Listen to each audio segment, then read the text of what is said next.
seeing through the eyes of compassion. So my lama, he says this great thing. There's this Ram Dass quote where he says, we're all just walking each other home. And then my lama will say, like drunken sailors.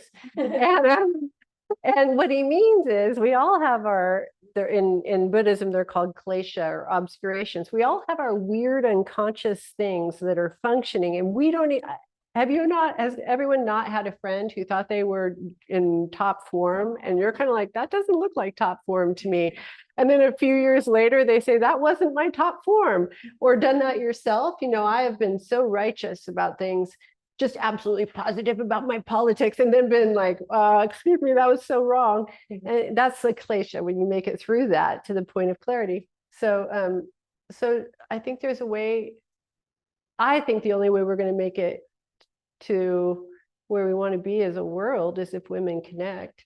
So then if you begin to see that, then what would be required for that to happen? And that has to start with a ground of trust, a ground of compassion, and a ground of boundaries. Those three things are going to be required. I'm going to have to be able to know who I am, hold a boundary, and then do the work of connecting. And with women, it is so difficult.